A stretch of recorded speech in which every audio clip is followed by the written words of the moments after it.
સંજયભાઈ, અનેક લોકોને તમે મોટિવેટ કરી, તમને ક્યારે હતાશા આવેલી ખરી? ઘણી વાર આવે, આજે આવે. 100 ચેક રિટર્ન જતા હતા, એવો ખરાબ સમય પણ જીવનમાં જોયો. હું ને મારી વાઈફ કોર્ટમાં ઊભા રહેતા હતા. આજે હું જે કહી છું બધું મારી બાના શબ્દો બોલું છું, એમ મોટા તौर પર કહું તો 93માં કરોડોનું નુકસાન કર્યું ત્યારે મને કે એમાં રોવે જ શું? આપણા ઘરમાં કરોડનું નુકસાન થાય ત્યારે કોઈના ઘરમાં કરોડનો ફાયદો થાય. તો ચક્ર છે, બધું ચાલ્યા કરે. પણ સરસ્વતી સાથે લક્ષ્મીની કૃપા હોય ખરી? બિલકુલ. લક્ષ્મી હોય તો સરસ્વતીજી ના આવે, પણ સરસ્વતીજી હોય તો લક્ષ્મીજી તો આવે જ. કદાચ એ જ કારણ છે પુસ્તકીય જ્ઞાનના તમે વિરોધી રહ્યા છો. હા, એટલે હું બહુ બ્લન્ટલી આ બોલું છું, જેનો બહુ વિરોધ થયો કે સ્કૂલ કોલેજોમાં જે ભણાવે છે ને જીવનમાં કામ નથી આવતું. ક્યારે લઘુતા ગ્રંથિ આવી કે ઉત્તર ગુજરાતથી અમદાવાદ મોટા શહેરોમાં જવું અને મારી બોલી મહેસાણી ઉત્તર ગુજરાતવાળી તો લોકોને સ્પર્શે કે નહીં? રોનકભાઈ, બહુ લોકોએ મારી મજાક કરી. સો કોલ્ડ કહેવાતા ગુજરાતી ભાષાના જે લોકો ઠેકેદારો છે એમણે કીધું કે આ માણસ કેટલું રફ બોલે છે, આ માણસને બોલાવે જ નહીં, આ ગુજરાતી ભાષાનો સત્યાનાશ કરે. સંજયભાઈ, એ કર્મ કરેલું રાજનીતિમાં આવવાનું, એ કર્મનો કેટલો અફસોસ. જીએસમાં ઊભો રહ્યો, હારી ગયો. કોલેજમાં મારામારીઓ થઈ, ઝઘડા થયા, એક વોટથી હારી ગયો. પછી હું અમારી નગરપાલિકાની પાલનપુરમાં ઊભો રહ્યો, ડિપોઝિટ ગઈ. પછી હું એમએલએ લડ્યો અપક્ષ, ડિપોઝિટ ગઈ. પછી હું એમપી લડ્યો, મારી ડિપોઝિટ. સંજયભાઈએ કરેલી જીવનની કોઈ ભૂલ? 2014માં હું જે એમપીનું ઇલેક્શન લડ્યું, that was my biggest mistake in life. ફરી એકવાર કોઈ રાષ્ટ્રીય પાર્ટી ટિકિટ આપે, હા, સંજયભાઈ લડી લો પાલનપુરથી તો હું પહેલી શરત મૂક્યો કે મને એડ્યુકેશન મિનિસ્ટર કે સ્કિલ મિનિસ્ટર બનાવશો તો લડું, અને એમાં મને ફ્રી હેન્ડ હોવું જોઈએ કે હું કહું એમ જ કામ થાય તો કરું, બાકી તો કંઈ મતલબ નથી. સુખ, શાંતિ, સમૃદ્ધિ, આ ત્રણમાંથી વિશેષ મહત્વ અંગત સંજયભાઈ માટે શાંતિ. અને શાંતિ, તમે સુખ અને સમૃદ્ધિ છોડી દો તો શાંતિ જ છે. સંજયભાઈના જીવનનો મકસદ શું? દુનિયાની નંબર 1 સ્કિલ સિટી બનાવવી. એ ડ્રીમ છે કે સંકલ્પ છે કે વિઝન છે? સંકલ્પ છે, મરવાનું નથી એના ગમે તે થઈ જાય. તો એનો મતલબ જો ના બનાવ્યા અને ગયા તો પછી ભૂત બની પાછો આવીશ. મારા જેવા ડબ્બા છોકરાઓ પોતાનું કેરિયર બનાવી શકે એવું એક ડ્રીમ લઈને જીવું છું. This is the only thing. સત્ય અને અસત્ય વચ્ચેનો ભેદ શું? મારે જ્યારે ગોઠવીને બોલવું પડે ને એ અસત્ય, અને મારે સીધું બોલવું પડે તો સત્ય. બસ આટલો ફરક.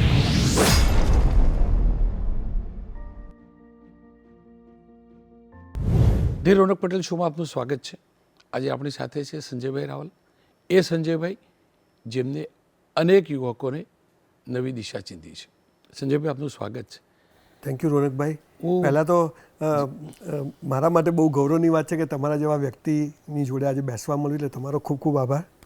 પ્રમાણિકતાથી કહું તો સંજયભાઈ, હું પોતે કન્ફ્યુઝ હતો કે હું સંજયભાઈનું પોડકાસ્ટ કરવા જાઉં છું કે હું પોતે મોટિવેટ થવા જાઉં.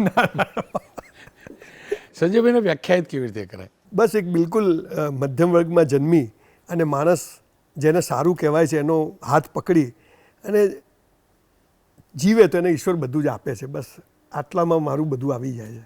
એ જીવન સમજવું હતું સંજયભાઈ. એ કપરો કાળ અનેકવાર આપ સ્કૂલ કોલેજોમાં યુવકોનો યુવતીઓ વચ્ચે કહી પણ ચૂક્યા છો, છતાં પણ સમજવું હતું કેવો કાળ હતો? આ વિશે ખૂબ બધા પોડકાસ્ટમાં બહુ બધું બોલ્યો છું. એક મધ્યમ વર્ગમાં જન્મીએ જ્યાં 2 ટાઈમ ખાવાની તકલીફ હોય, સપનાઓ બહુ મોટા હોય અને એ પૂરા થવાનો કોઈ સ્કોપ દેખાતો ના હોય. એમ થાય કે બીજાની જેમ જ આપણે સાયકલ પર જ મરી જવાનું છે, એવા હજારો વાર વિચાર આવે.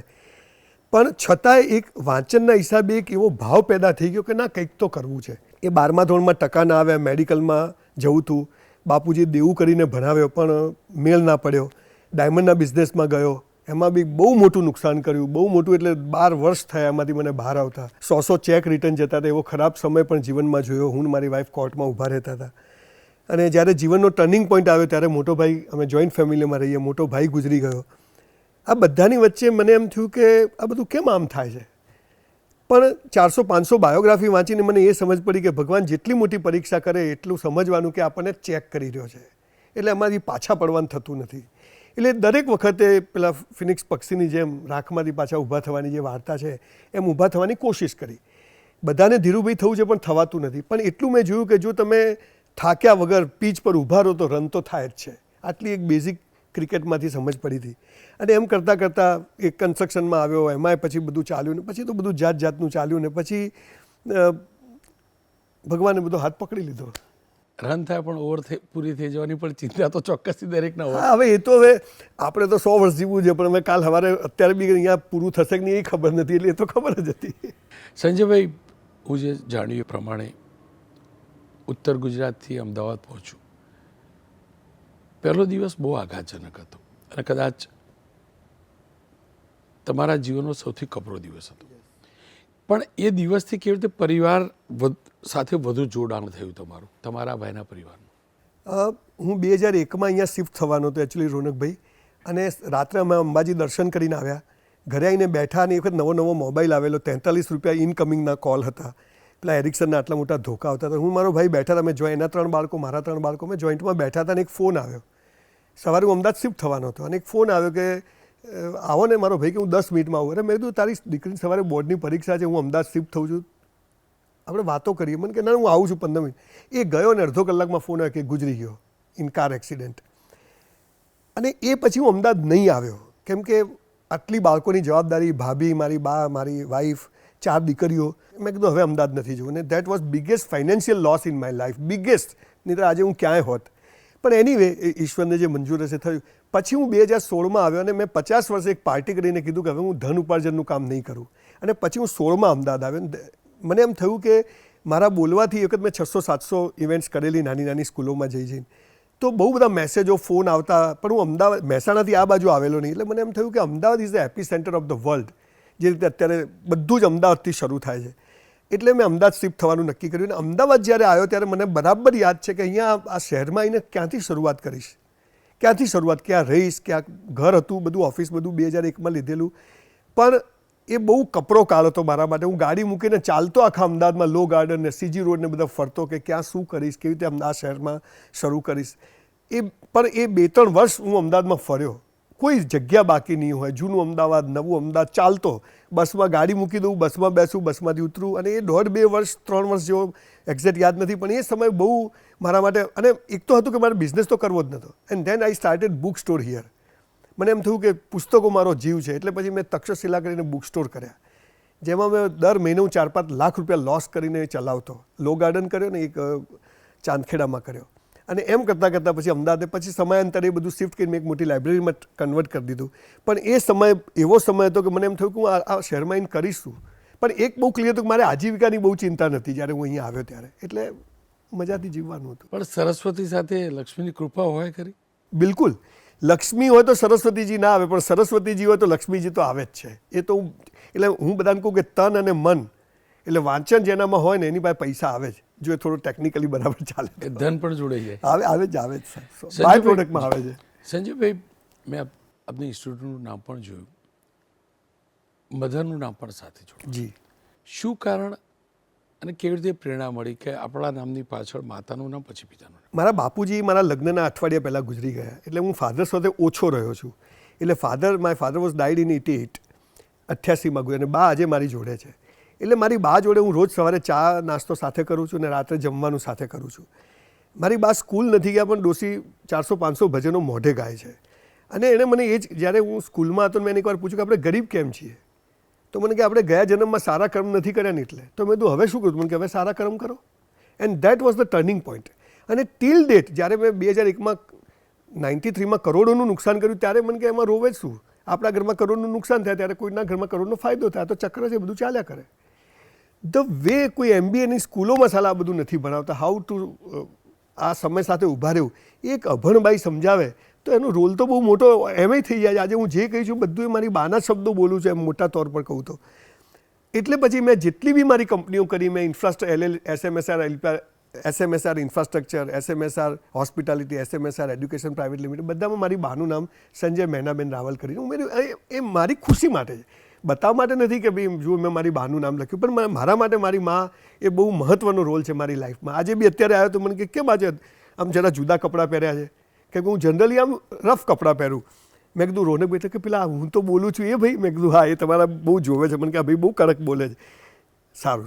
તો એ દરેક વસ્તુમાં રસ લે છે. આજે 87 થયા તો પણ એ બધામાં રસ લે છે. એ મારી બહુ કેર કરે છે. એટલે મને થયું કે આપણે ચલો ને એનું બી નામ બધે લગાવીએ. This is the only reason. સંજયભાઈ, જો તમે એક શબ્દ બોલ્યા ડોશી, અને આ ટિપિકલ ઉત્તર ગુજરાતનો મહેસાણી શબ્દ, લોકો એને તોછડો સમજતા હશે. આત્મીયતા છે આપણી ભાષામાં, એ આત્મીયતાનો પ્રેમ છે. ક્યારે લઘુતા ગ્રંથિ આવી કે ઉત્તર ગુજરાતથી અમદાવાદ મોટા શહેરોમાં જવું અને મારી બોલી મહેસાણી ઉત્તર ગુજરાતવાળી તો લોકોને સ્પર્શે કે નહીં? રોનકભાઈ, બહુ લોકોએ મારી મજાક કરી. સો કોલ્ડ કહેવાતા ગુજરાતી ભાષાના જે લોકો ઠેકેદારો છે એમણે કીધું કે આ માણસ કેટલું રફ બોલે છે, આ માણસને બોલાવે નહીં, આ ગુજરાતી ભાષાનો સત્યાનાશ કરે છે, આ તો મફત જાય છે એટલે બધા બોલાવે છે. આવા જાતના વાયા મારી જોડાયા.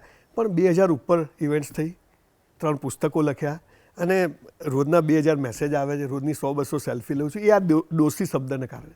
મારી માં જેવી છે, ગંદી ગોબરી છે, મારી માં છે. મારી ભાષા ઉત્તર ગુજરાત જે છે મારી ભાષા છે. હું તો સાયન્સનો વિદ્યાર્થી છું. મારે ભાષાથી મારે તો કોમ્યુનિકેશનની વાત છે. વાત શીરાની જેમ ગળામાં ઉતરી જાય એ ભાષા. એટલે મને જરાય શરમ બરમ નથી આવતી કે કોઈ ગમે તેમ. કદાચ એ કારણ છે કે માતામાંથી તમને એ આવ્યું કે આપે જ કહ્યું કે ભણેલા કે ઓછું ભણેલા, ભણી જ નથી, મારી પાસે સ્કૂલ જ નથી ભણેલા પણ કેળવાયેલા.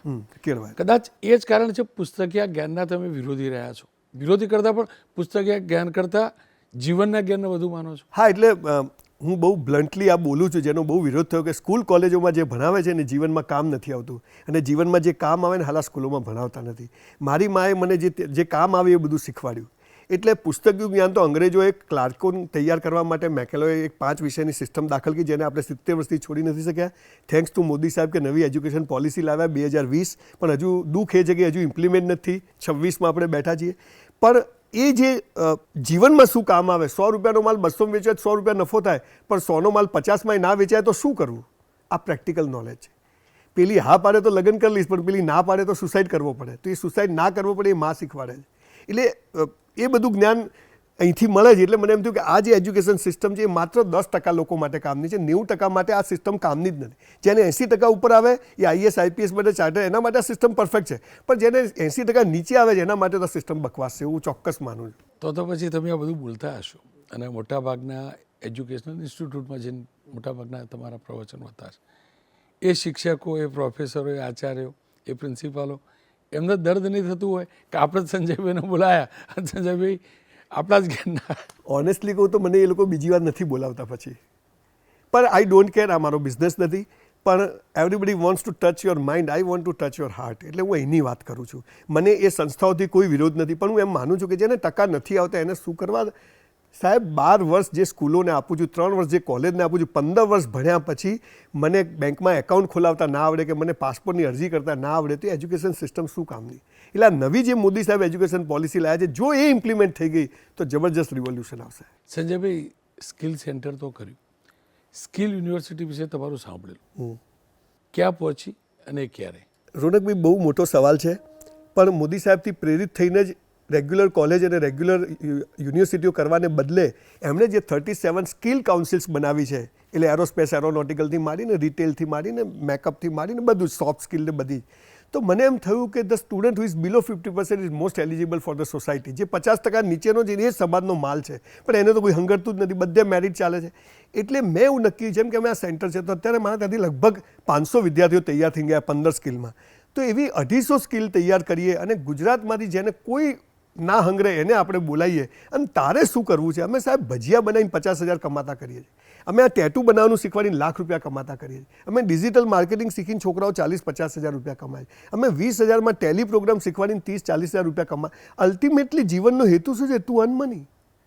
જે શિક્ષણ મને સંસ્કાર અને પૈસો ના આપે, એક શિક્ષણ કોઈ કામનું નથી. આજે શિક્ષણમાં શું છે? કશું નથી. તો એ પ્રેરિત થઈને આ યુનિવર્સિટી બનાવવાનું મેં નક્કી કર્યું. પ્રાઇવેટમાં મોટી જમીન મળે નહીં એટલે સરકાર પાસે માગણી કરી છે, એનું બધું ચાલે છે અને મને વિશ્વાસ છે કે એક દિવસે બધું થઈ જશે. પણ જેટલો મોટો પિરામિડ હોય એટલો મોટો પાયો, એટલે સમય તો લાગે જ. પણ એ યુનિવર્સિટીમાં લગભગ 250 સ્કિલ શીખવાડી અને દર વર્ષે 10,000 થી 15,000 છોકરાઓ સમાજમાં કમાતા થાય એવો મારો એક સિમ્પલ લીટીનો એક પ્રોજેક્ટ છે, જેની પર હું કામ કરી રહ્યો છું. અને મરવાનું નથી રોનકભાઈ એ બનાવ્યા વગર. એટલું નક્કી છે. ભગવાનને કહી દીધું કે આવતા નહીં બી લેવા માટે. જેમ ચાણક્યે ચોટલી બાંધી દે, મેં ચોટલી બાંધી છે કે આ કરવું છે. 3 Idiot મૂવી, હા, લગભગ એ જ પ્રકારની કહાની. હા, ઓલમોસ્ટ એવી છે, લગભગ એવી. તમે રોનકભાઈ, અમે ચાકડા ઉપર દીવા બનાવવાનું શીખવાડી છે. કુંભારનું કામ કહેવાય. છોકરાઓ દીવા બનાવે છે, કુંડા બનાવે છે. આજે મારે જે કરવું છે, તમારા સ્કૂલમાં જે કરવું છે કરવા મળે નથી મળતું. તો એવી સ્કૂલ કોલેજ હોય જ્યાં મારે કરવું છે મને કરવા મળે, મારા સમયે કરવા મળે. તો એ જે માહોલ હોય, આપણા ત્યાં સાહેબ 7 લાખ ગુરુકુળો હતા, એમાં 64 કલાઓ શીખવવામાં આવતી હતી. દરેક બાળક સફળ થવા જ 84 લાખ જન્મમાં જખ મારી એટલે તો મનુષ્ય બન્યા છે. પણ અહીંયા સિસ્ટમમાં ક્યાંક ખામી છે કે મારે જે કરવું છે મને નથી કરવા મળતું. અને કરવું જે કરવા મળશે એટલે આ નવી MEP 2022 પોલિસી મુજબની જો સ્કૂલો હવે થઈ રહ્યું થોડું ટ્રાન્સફોર્મેશન આવી રહ્યું છે અને એ જો થઈ જશે તો મજા પડી જશે.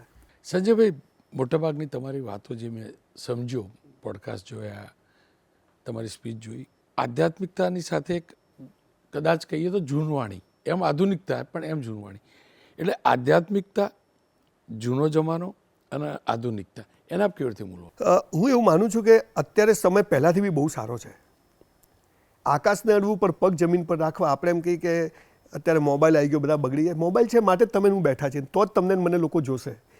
ડાયનોસોર જેવા પ્રાણીઓ મરી ગયા કે એમણે સમય સાથે પરિવર્તન ના કર્યું. આપણે આપણા સંસ્કારો સનાતન આખા વિશ્વના આટલા દેશો છે પણ 10,000 વર્ષના સંસ્કૃતિનો ઇતિહાસ કેમ ટક્યો છે કે આપણી વેલ્યુઝ, જેમ મોદી સાહેબ આજે બી લાગે કે વસુદેવ કુટુંબકમ, કેમ કે જે ભાઈનો ના થાય ને કોઈનો ના થાય. તો જોઈન્ટ ફેમિલીમાં રહેતો હોય, મા બાપને પગે લાગતો હોય, પતિ પત્ની વચ્ચે બહુ સરસ બોન્ડિંગ હોય, પરિવાર સાથે. તમારો છોકરો અમેરિકા જઈને 5 લાખ કમાય પણ તમારો છોકરો ભેગો રહીને 50,000 કમાય ને તો એ સક્સેસ છે. તો આ બધું જે આપણું કલ્ચર હતું એને અપનાવવાનું, એની સાથે મોબાઈલનો કેવી રીતે ઉપયોગ કર્યો, કમ્પ્યુટરનો કેવી રીતે ઉપયોગ કરવો, AIનો કેવી રીતે ઉપયોગ કરવો, બધું કરવું પડશે.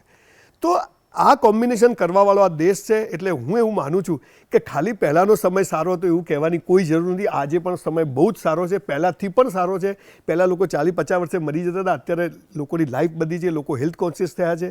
હા, દૂષણો વધ્યા હોય, પહેલાં દૂષણો હતા, એટલે એ તો કોઈ બહુ મોટો વિષય નથી. પણ હું એવું માનું છું કે જૂના અને નવાનું કોમ્બિનેશન કરવાની આ સનાતન સંસ્કૃતિ એ વિશ્વને એક દિવસ રસ્તો ફરી પાછો બતાવશે એવું ચોક્કસ માનું છું. સંજયભાઈ, હું તમારી એક સ્પીચ સાંભળતો હતો, એની અંદર તમારી મોટાભાગની વાતો નકારાત્મકતા શીખવી ન જોઈએ, સકારાત્મક હોવું જોઈએ. તમે સૂર્યોદય સૂર્યાસ્તની પણ વાત કરી, આ બધી કરી. બરાબર. સંજયભાઈ, નકારાત્મકતા નહીં હોય તો સકારાત્મકતાની કિંમત કેવી રીતે થશે? ચોકડી નહીં હોય તો ખરાની કિંમત કેવી રીતે થશે? હું એ જ વાત પર આવું છું કે આ ચોકડીને રાઈટ છે જ નહીં. તમે જેને ચોકડીને, આ વિરોધાભાસ છે જ નહીં. આ એક સિક્કાની બે બાજુ છે. દિવસ અને રાત વિરોધી નથી, પૂરક છે. લોકો વિરોધાભાસ કે છે, ત્યાં જ અમારી પાયાની વાત છે. તો કે તમે કોઈ દિવસ ને રાત, તો વિરોધી નથી. ગરીબ અને અમીર એ વિરોધી નથી. મુશ્કેલીને સોલ્યુશન, આ સિક્કાની બે બાજુ છે. સો એક્સેપ્ટ વોટ ધ થિંગ્સ. આપણી તકલીફ જ આ છે કે આપણે શું કે આ નેગેટિવ, આ મેં નુકસાન કર્યું એટલે હું દેવાદાર થઈ ગયો, હું પૈસાદાર. તો આ બંને વિરોધી નથી, આ પૂરક છે, આ જરૂરી છે. એટલે હું એમ કહેતો જ નથી કે આ જરૂરી આ નથી. હું કહું છું ભયમુક્ત જીવન. ભય તો છે જ, પણ લેસ, ફિયરલેસ. તમારામાં એક સમજણ આવી જાય તો તમે આ બધાની સાથે મસ્ત જીવી શકો છો. સાહેબ, 5 મેચમાં ન રમેલો ક્રિકેટર 6ઠ્ઠી મેચમાં સેન્ચુરી મારે અને 6 મેચમાં રમેલો માણસ મેઇન મેચમાં હારી જાય. જે કેચ જિંદગીમાં સપનામાં ન પકડાય એ કેચ ઇઝી પકડાઈ જાય અને હાથમાં એલો બોલ પડી જાય. This is life. તો શું એ બોલ પડી જાય નિષ્ફળતા? We are just puppet. રોનકભાઈ, આ બધું જોયા જવાનું, સાક્ષી ભાવ એને તો કહેવાય નહીં. તો પછી એનો મતલબ સંજયભાઈ બધું નસીબ ઉપર છોડે. નસીબ નહીં. અગેન તમે આપણે વાત થઈ, ઘણા સમય આપણે વાત થઈ, આજે આપણે બેઠા છીએ તો મારે તમારી જોડે બેસવું પડશે, વાતચીત, એ કર્મ. પણ આ 2,000 લોકો જોશે કે 2 લાખ જોશો એ આપણા હાથમાં નથી. હું મારું પરફોર્મન્સ તો બેસ્ટ કર્મને વાધિકારસ છે. કર્મ કર્યા વગર તો માણસ રહી શકવાનો નહીં. પણ એ કર્મના પરિણામ પર જે આપણે દાદાગીરી કરી કે આમ તો થવું જ જોઈએ, ત્યાં માણસ માર ખાય. એટલે નસીબની તો વાત જ નથી. સંજયભાઈ, એ કર્મ કરેલું રાજનીતિમાં આવવાનું, એ કર્મનો કેટલો અફસોસ કે કેટલો આનંદ. રોનકભાઈ, આજે બહુ ખુલાસીની વાત કરું. મેં મારી લાઈફમાં when I was in 12th standard મારે ટકા નહીં આવ્યા ત્યારે મારા કમિટમેન્ટ હતા કે હું કોલેજમાં GSનું ઇલેક્શન લડીશ, હું નગરપાલિકામાં કોર્પોરેશનનું લડીશ, હું MLA લડીશ, હું MP લડીશ. 12મા ધોરણમાં ટકા ના આવે મારી ડાયરીમાં લખેલું. હું દર વર્ષે ડાયરી લખું છું, આખા વર્ષમાં શું શું કર્યું, શું શું થયું. અને એ જ પ્રમાણે હું GSમાં ઊભો રહ્યો, હારી ગયો. કોલેજમાં મારામારીઓ થઈ, ઝઘડા થયા, 1 વોટથી હારી ગયો. પછી હું અમારી નગરપાલિકાની પાલનપુરમાં ઊભો રહ્યો, ડિપોઝિટ ગઈ. પછી હું MLA લડ્યો, અપક્ષ, ડિપોઝિટ ગઈ. પછી હું MP લડ્યો, મારી ડિપોઝિટ. આ લડવા પાછળ તો હું કોઈ પોલિટિકલ પાર્ટી જોઈન કરત. મારો હેતુ એમ તો કે સિસ્ટમ કેવી રીતે કામ કરે છે. પછી મેં LLB કર્યું કે બધા જ મહાન પુરુષો LLB કર્યું. તો મેં 87માં કોલેજ કરીને 2011માં મેં LLB કર્યું મારી દીકરી સાથે, શીખવા માટે. એટલે રાજકારણમાં આવવું એ માત્ર આ એજ્યુકેશન સિસ્ટમથી મને સખત ચીડ છે. મને નથી ગમતી કે ગણિત, વિજ્ઞાન, ભૂગોળ, ઢેકણું પૂછડું જ ભણવાનું. મારે કંઈક ગાડી બનાવી તો મને કોઈ શીખવાડતું જ નથી. તો એ બધો એક ગુસ્સો હતો. તો પછી મને એ વખતે એ સમજ નથી. આજે રોનકભાઈ, હું ચોક્કસ કહું કે that was my biggest mistake in life કે હું પોલિટિક્સમાં ગયો હતો. કે પોલિટિક્સથી બહાર રહીને બી કામ તો થઈ જ શકે છે. હું જુસ્સાથી બોલતો કે રાજકારણમાં તો આવીશ જ, આમ તો કરીશ જ, બિલકુલ બોલતો હતો. પણ જ્યારે મને ખબર પડી કે 155 સીટો જોઈએ, બાપાનો બગીચો નથી આ, કોઈ એમ નથી થઈ જતું. તમારા કેટલા વર્ષોથી તમારું કામ કરેલું હોવું જોઈએ. આ ફૂલ ટાઈમ જોબ છે, આ પાર્ટ ટાઈમ જોબ નથી. જ્યારે 2 ટાઈમ ખાવાની અસ્તિત્વનો સવાલ ત્યારે હા, આજે લોકોએ આને રાજકારણને બિઝનેસ ઓપોર્ચ્યુનિટી બનાવી દીધી છે. પણ હું એમ માનતો હતો કે હું આમાં જઈને સરસ કામ કરીશ. પણ મને જ્યારે 4 ઇલેક્શનો લડ્યો ત્યારે ખબર પડી કે ભાઈ આ આપણું કામ નથી. એટલે આપણે પછી ક્યારેય કોઈ પોલિટિકલ વાતમાં પડ્યા નહીં. 2014થી આજ સુધી ક્યારેય કોઈ, બસ આપણે એક યુનિવર્સિટી બનાવી જ્યાં મારા જેવા ડબ્બા છોકરાઓ પોતાનું કેરિયર બનાવી શકે એવું એક ડ્રીમ લઈને જીવું છું. This is the only thing. એ છેલ્લી ચૂંટણી સમયે અહેસાસ થતો તો ખરો જીતી શકીશ, જીતી જઈશ? જુઓ, બોલવા માટે બોલીએ પણ ખબર હોય કે 5,000 વોટ બી નહીં આવે. કે કેવી રીતે આવે? આજે કોંગ્રેસ અને ભાજપ બે બહુ મોટી પાર્ટી હોય અને એનાથી જ બધું ચાલવાનું હોય તો એ તો તમે, અને એ ક્યારે મારા બહુ, કાં તો મારી પાસે કરોડો રૂપિયા હોય અથવા મારા બાપા પોલિટિક્સમાં કે ઇન્ડસ્ટ્રી, તો હું જીતી જાઉં. બાકી તમે 2 ટાઈમ ખાવાની તકલીફ હોય, તમે રાજકારણમાં ઉભા રહો, પૈસા જ ના હોય તો ક્યાંથી ચૂંટણી લડવાના હતા? અચ્છા, એ વખતે સ્પીચ આપવા જતા મોટિવેશનલ સ્પીકર હતા? હા, જતો. એક લગભગ બનાસકાંઠામાં 300થી 400 સ્કૂલ કોલેજોમાં હું ગયેલો, બધી સ્કૂલોમાં જઈને હું બોલતો. અને મને એમ થતું કે હું સ્વાધ્યાય પરિવારથી બહુ પ્રભાવિત, પાંડુરંગ શાસ્ત્રીથી. અને મને એમ થતું કે છોકરાઓમાં સંસ્કાર આવે, રોજ નાહી ધોઈને સ્કૂલ આવે, મા બાપને પગે લાગીને, એટલે આ બધી વાતો કરવા હું સ્કૂલોમાં જતો. કોઈ બોલાવે નહીં તો હું મારી બર્થડે છે એટલે ચોકલેટો આપીને જતો અને પછી બોલતો, આવું બધું કામ કરતો. પણ એ સ્પીચ અને પેલી સ્ટેજવાળી ભાષણવાળી સ્પીચ, બંનેમાં કેટલો ફરક હતો? કશો ફરક નહીં. મેન્યુપ્લેટ કરવું પડતું? ના ના, કશું. હું તો જે મને યોગ્ય લાગતું એ બોલતો. કોઈને ગમે કે ના ગમે, મને ગમે તો બરાબર છે. કદાચ એ કારણ હોઈ શકે કે ભલે જીત્યા નહીં પણ ધાર્યા મત મેળવી ન શકે. જો અત્યારે તમે મોટિવેશનલ સ્પીકર તરીકે જતા હશો તો આયોજન નાનું પડી જતું હશે. હા, એ વખતે આયોજન કરવા માટે ટેમ્પા ભેગા કરવા પડતા હશે, કરતા હશો. તો અહીંયા સાચું બોલો, ત્યાં ખોટું બોલવું પડતું હશે. હું તમને ઓનેસ્ટલી કહું, તમે મારા એ લોકો રેકોર્ડિંગ હશે ક્યાંક, હું ક્યારેય ખોટું બોલ્યો જ નથી. તમે મારી એ બધી સ્પીચ રેકોર્ડિંગ થયેલી હશે જ્યાં ત્યાં. હું જે આજે બોલું છું એ જ બોલતો કે આ સિસ્ટમ આવી છે, આમ થવું જોઈએ, આમ થવું જોઈએ, સાચું જ બોલતો. હું એ જ કહેવા માંગુ, ત્યાં ખોટું મંચ ઉપર જે ભીડ ભેગી થતી હશે ત્યાં આગળ ગ્રાઉન્ડમાં પોલિટિશિયનને ત્યાં, એ ખોટું બોલાવવાનું કદાચ વધુ થતી હશે. માત્ર પાલનપુર પૂરતી નહીં, ઓવરઓલ. હા, તમને લાગે છે કે એ જે સ્ટેજ છે એ લોકોને આકર્ષિત કરવા માટેનું સ્ટેજ છે, ક્રાઉડ ભેગું કરવું, ઇમ્પ્રેસ કરવાનું, અને અહીંયા મોટિવેટ, બેમાં ફરક શું દેખાયો? ટૂંકમાં મારો ફરક પહેલામાં લોકો એક આશા લઈને આવે છે કે આ માણસ રાજકારણમાં આવશે તો કંઈક કામ થશે. આજે ભીડ એ જોવે છે કે આ માણસ આવશે તો કંઈક સારી વાત જાણવા મળશે. મૂળ તો લોકોને એક આશા છે કે કોઈક સારું કરે, કોઈ બી રીતે સારું કરે, બસ આટલી આશાવાળી. મેં તો બહુ મોટો ફરક નથી જોયો. પહેલામાં બી લોકોને કે મને તો ખબર નહીં પૈસાની ભીડ ભેગી કેવી રીતે થાય ને શું થાય. સ્વયંભૂ લોકો એક વખત બી આવતા હતા, મળતા હતા, લોકો રેલીઓ કરતા હતા. અને હું પણ કુમાર વિશ્વાસથી બહુ પ્રેરિત હતો એ વખતે, એટલે જ આવ્યો હતો. બાકી તો હા, એટલે એ હું અપક્ષ જ ઉભો રહેલો. પણ કુમાર વિશ્વાસને હું બહુ ફોલો કરું પહેલેથી. એટલે કુમાર વિશ્વાસ કે સંજયભાઈ યુ બી આપ અપક્ષ મેં ખડે હો જાઈએ. કીધું ઓકે, મેં તો ખડા હું તો અપક્ષ, મારે તો ફોર્મ બોર્મ ભરે કે હું તો બધું MLA, કોઈ પાર્ટી તો આપણે થોડી ટિકિટ આપે. અને આપ કોણ છે મને તો ત્યારે કશું ખબર જ નહોતું કે આ પાર્ટી કોણ છે. સંજયભાઈ, હું પણ ઉત્તર ગુજરાતનો છું, આપ પણ ઉત્તર ગુજરાતમાં. શું કારણ કે ઉત્તર ગુજરાતના લોકો બધાને તમે જોજો, એક વ્યક્તિ, શું કારણ આપણા બધાના જીવનમાં સ્ટ્રગલ જ લખેલી હોય. સક્સેસ ચોક્કસ હશે ઘણા લોકોમાં, મારી તમારી વાત ભૂલી જઈએ, અનેક ઉદાહરણ. શું કારણ કે એટલે ક્યાં કે ગુજરાતની હવામાં વ્યાપાર છે, તો એ રીતે શું કારણ ઉત્તર ગુજરાતના લોકોના જીવનમાં સ્ટ્રગલ છે? સાહેબ, આપણો પ્રદેશ પહેલાં તો એવો આખો હતો, પછી દાંતીવાડા ડેમ બન્યા અને છેલ્લા ઘણા વર્ષોથી પછી બધું સરસ બધું થવા માંડ્યું. પણ રણ પ્રદેશ, સુઈગામ ને બધું આખું તમે છે મહેસાણા સુધી તમે જુઓ તો બધું આપણો સૂકો પ્રદેશ. એટલે માણસો બહુ સ્ટ્રગલ કરીને, એજ્યુકેશન એટલું બધું કે આપણા એવા કોઈ મેઘાવી નેતાઓ નહોતા કે ત્યાં આગળ કોઈ યુનિવર્સિટીઓ આવી હોય કે બહુ મોટી, જે કંઈ 2-4 સ્કૂલો હતી બધી પ્રાઇવેટ હતી. એટલે એજ્યુકેશનનું પ્રમાણ બી બહુ ઓછું. લોકો દુનિયાદારીથી બહુ ડિસ્કનેક્ટ લોકો હતા. એટલે પથ્થરને લાત મારીને જ આગળ આવવું પડે, બીજો કોઈ રસ્તો જ નહોતો. એટલે જ્યારે મેટર ઓફ સર્વાઈવલ આવે ને ત્યારે માણસનો વિકાસ જોરદાર થાય. પણ આ બધા શું છે, થોડું થોડું મળી જાય એટલે કોઈ મહેનત નથી કરતું. પણ આપણા બનાસકાંઠાવાળાના લોહીમાં એ ચીજ હતી કે તમે દરેક ફિલ્મમાં પ્રણવ મિસ્ત્રીને જોઈ લો, શૂન્ય પાલનપુરીને જોઈ લો, ચંદ્રકાંત બક્ષીને જોઈ લો. બનાસકાંઠા અદ્ભુત વિભૂતિઓ આપી છે આપણને અહીંયા આગળ. આજે આપણી બનાસ ડેરી તમે જોઈ લો ક્યાં પહોંચી ગઈ. તો એટલે, અને હું તો કહું જ્યાં મહેનત છે ને ત્યાં જ મજા છે, બાકી જ્યાં મહેનત નહીં કરવાનું શું. સંજયભાઈ, અનેક લોકોને તમે મોટિવેટ કરે, તમને ક્યારે હતાશા આવેલી ખરી? ઘણી વાર આવે છે, આજે આવે છે. પણ હું એવું માનું છું કે 5 કરોડની ફેરારી ગાડી હોય ને તો પેટ્રોલ તો પુરાવું જ પડે. એટલે તમે થાવ, હું થવું, મોદી સાહેબ બી થતા હશે, બધાને થાય કે કેમ આમ થાય.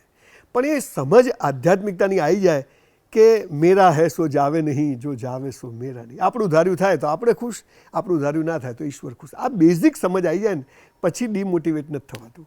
થાય પણ તરત તમે પાછા કવર કરી લો. થવાય તો ખરી જ કે છોકરો કેમ આમ કરે છે, આ વાઈફ કેમ આમ કરે છે, આ માણસ કેમ કામ નથી કરતો, આ સરકાર કેમ આમ કરે, મારું કામ કેમ નથી થતું. થાય, રોજ સવાર થાય, માણસ છીએ આપણે. પણ પેલી સમજ હોય કે દરેક વસ્તુનો એક સમય છે, આપણે લાગેલા રહેવાનું, થઈ જશે. હજારો લાખો લોકો તમે મળ્યા છો. તમારા શબ્દોથી, તમારી વાતોથી સ્વાભાવિકથી જ ઘણા દિશા પણ મળી છે, ઘણા પ્રભાવિત પણ થયા છે. સંજયભાઈ ક્યારે કોઈનાથી પ્રભાવિત થયા? હું સમાજ જીવન સાથે જોડાયેલા લોકો, પરિવારની વાત નથી. એમ બહુ અઘરો સવાલ છે, પણ હું ઓશોથી બહુ પ્રભાવિત થયો છું, જબરજસ્ત. અને આજે હું જે કંઈ બોલું છું અથવા મારામાં જે થોડી ઘણી નિર્ભયતા આવી છે અથવા બ્લન્ટ બોલવાની તાકાત છે, મેં ઓશોને 7-8 હજાર કલાક સાંભળ્યા છે, એના બધા જ પુસ્તકો વાંચ્યા છે. અને જે હું વિચારતો હતો એને બહુ વર્ષો પહેલાં બધી વાતો કરેલી. મને થયું કે આ હાલો આપણા જેવી નોટ છે. હા, આઈ નેવર ફોલો હિમ. હું એનો સંન્યાસી નથી, હું એના આશ્રમમાં કોઈ દિવસ નથી ગયો, પણ એ માણસથી હું જબરજસ્ત પ્રભાવિત થયો છું. અને પછી મારી બાથી, બાકી તો પછી નામ બોલવા માટે તમે કહો એટલા બોલી શકીએ. દરેક માણસમાંથી શીખું જ છું.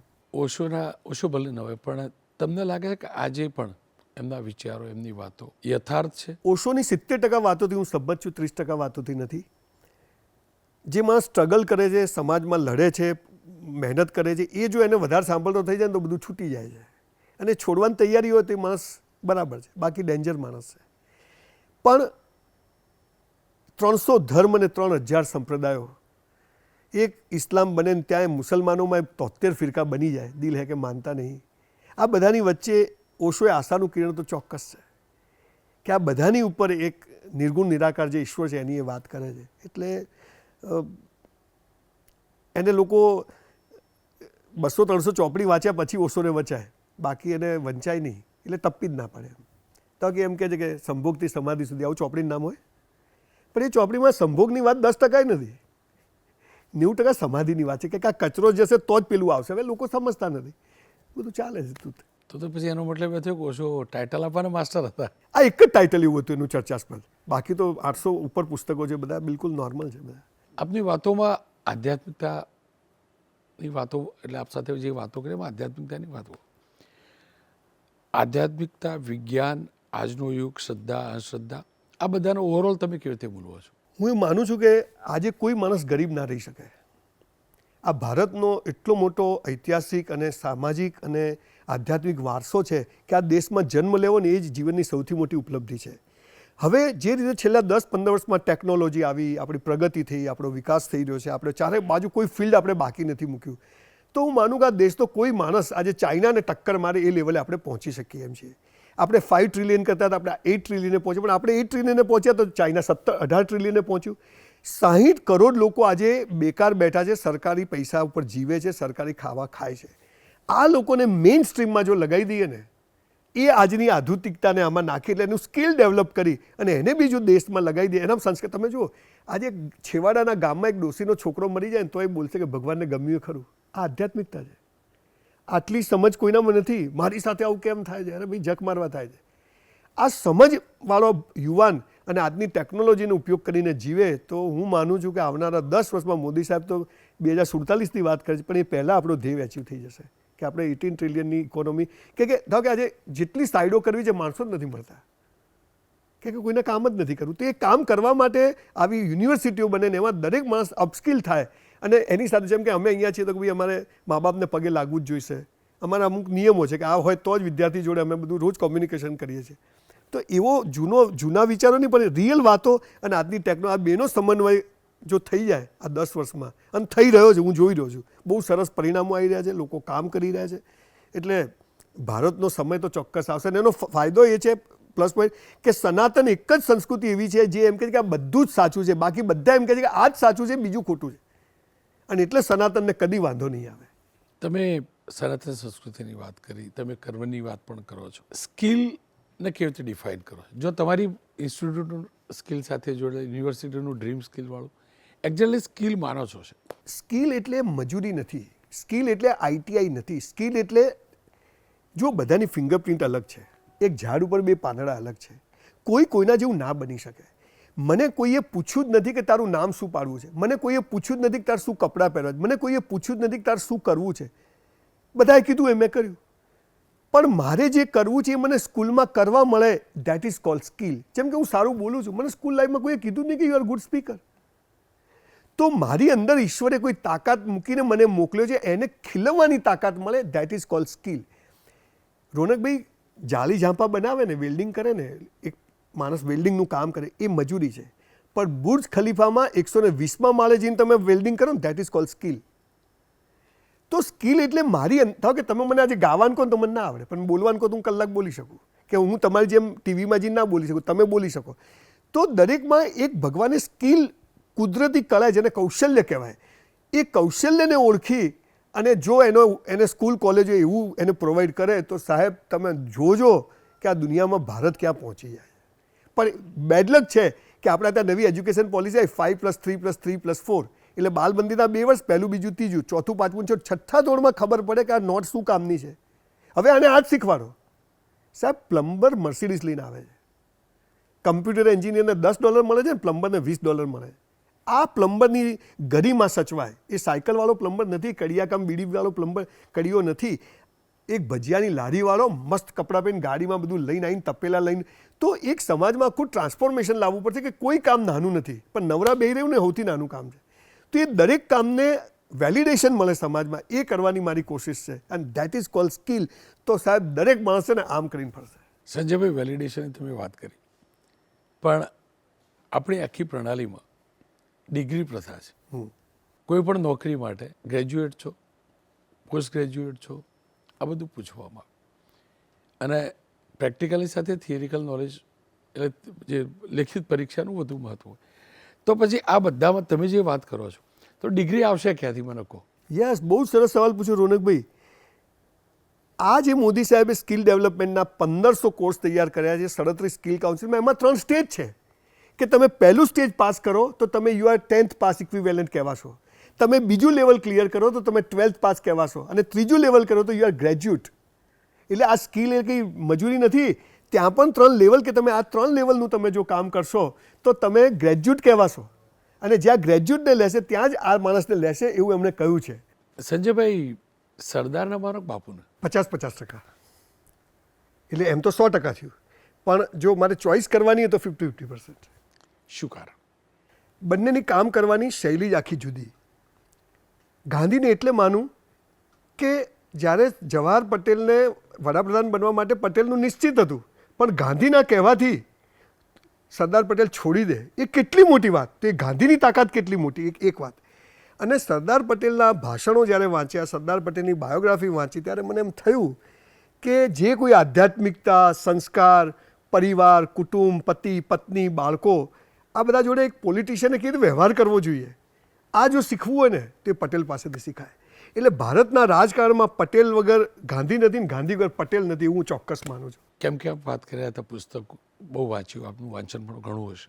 તમને લાગે કે સરદાર આખા બોલા હતા, છતાં પણ બધાને કન્વિન્સ કરવામાં સફળ કેવી રીતે? એક્ઝેક્ટ હું કેમ પૂછું એ પણ કારણ કહું. તમે કડવા, તીખા, આખા બોલા, કોડાફાડ, સરદાર સાહેબને સાંભળ્યું, હું કમ્પેરિઝન જરાય નથી કરતો, તો એ પણ તીખા, આખા બોલા, કોડાફાડ. તો ઘણી વાર એમ થાય કે આપણી આ ભાષા સામેવાળાને હર્ટ કરે, આપણી આ ઢબ સામેવાળાને હર્ટ કરે, અને કરતી પણ હશે, અને કદાચ આપણે ઘણા લોકો નહીં જ ગમતા હોય, 100%. આપણને લોકો નહીં સ્વીકારતા, પણ સરદાર આ પ્રકૃતિવાળા હોવા છતાં પણ લોકોએ સ્વીકાર્યા. કેમ, આપ શું માનો છો? લોકો એટલે એ લોકો 2-3 વાતો છે. જે પટેલ અમદાવાદના સ્પોર્ટ્સ ક્લબમાં ચીરૂટ પીતા પીતા એમ કહે કે આ ગાંધી આવીને અહીંયા બેઠા છે, એમ કે આઝાદી મળતી હશે, આ એનો ડાયલોગ, ચીરૂટ પીતા પીતા. એ સરદાર પટેલ ગાંધીની બકરીનો દોરો બી પકડતો થઈ જાય તો એ ગાંધીની તાકાત. અને પટેલની વાતમાં એમ છે કે હું એવું માનું છું કે જે માઇન્સ્ટરે કીધું કે ગાંધી ક્યારે આ થયો એવું કોઈ માનશે નહીં, એમ પટેલ બી થયા એવું કોઈ માનશે નહીં જો એની પુસ્તકો લોકો વાંચે તો. દેશનો એક મહાન પોલિટિશિયન દિલ્હીમાં બેસીને પોતાની ઓલાદને એમ કે ભૂખે મરો તો આવજો, રોટલા ખવડાવીશ, બાકી દિલ્હી આવતા નહીં. કયો રાજકારણી આજે આવું કહી શકશે? એટલે આ એની તાકાત લોકો ઓળખી ગયા ને એવું એમણે કર્યું. આજે એમના પરિવારના કોઈ લોકો લગભગ કોઈ ઓળખતું, એટલે એને પરિવાર જેવી રીતે મોદી સાહેબ કે પરિવાર માટે કશું જ નહીં. તો એ વસ્તુ એમનામાં એક વસ્તુ હતી. બીજી, જ્યારે વિઠ્ઠલભાઈને બહાર મોકલ્યા, પેલા ટૂંકમાં નામ હતું ને ભાઈને મોકલ્યા, એ નાની વાતથી માંડીને એમની જેટલી વાતો તમે જુઓ અને છેલ્લે રજવાડાઓ સાથે જે કોમ્યુનિકેશન કર્યું, જે ભાષામાં 50% રજવાડાઓ તો એમને સાથે થઈ ગયા હતા. એટલે આપણે એવું નથી કહેવાનો મતલબ કે ખાલી પટેલ સાહેબે જ બધાને કન્વિન્સ કર્યા. રજવાડાઓ પણ સામેથી આવીને કે સાહેબ વી આર વિથ યુ. અમારા જેમ કૃષ્ણકુમારજી હિન્દુ રાજા, એમ મુસ્લિમમાં અમારા પાલનપુર નવાબ પહેલાં હતા કે જેમણે કહ્યું કે Patel we are with you. તો આ બધાને પણ એક કુનેથી જે ભેગા કર્યા, જે ભાષામાં સમજો એને એ ભાષામાં સમજાવી અને આ ભારતને એક કર્યું, એ સાહેબ કોઈના બાપની તાકાત નથી કે વિચારી શકે કે કરી શકે. એટલે એ રીતે જોવા જઈએ તો પટેલથી મોટું મોટિવેશન.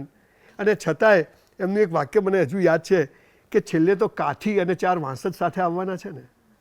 આ આધ્યાત્મિકતાની ચરમસીમા કહેવાય, જે આટલા ધર્મગ્રંથોને આશ્રમોને સાધુ સંતો શીખવાડે ને આ એક લીટીમાં આવી ગયું અને એ પટેલે જીવ્યા. એટલે સેલ્યુટ છે બોસને. તો સુખ, શાંતિ, સમૃદ્ધિ, આ ત્રણમાંથી વિશેષ મહત્વ કોનું અંગત સંજયભાઈ માટે? શાંતિનું. અને શાંતિ તમે સુખ અને સમૃદ્ધિ છોડી દો ને તો શાંતિ જ છે, પણ પેલા બે છે ને એટલે પેલું વચ્ચે સેન્ડવિચ થઈ ગઈ છે. બાકી શાંતિથી રહો તો જે આવવાનું છે આવે જ છે. એટલે શાંતિની બહુ મોટી કિંમત છે, પીસ ઓફ માઇન્ડ. સમૃદ્ધિ કયા પ્રકારની હોવી જોઈએ? સમૃદ્ધિ એટલે મારી પાસે 1 કરોડ છે કે 100 કરોડ છે કે 1000 કરોડ છે, સમૃદ્ધિ નથી. પણ મારે કોઈની પાસે હાથ નથી લંબાવવો પડતો, એ મારી સમૃદ્ધિ છે.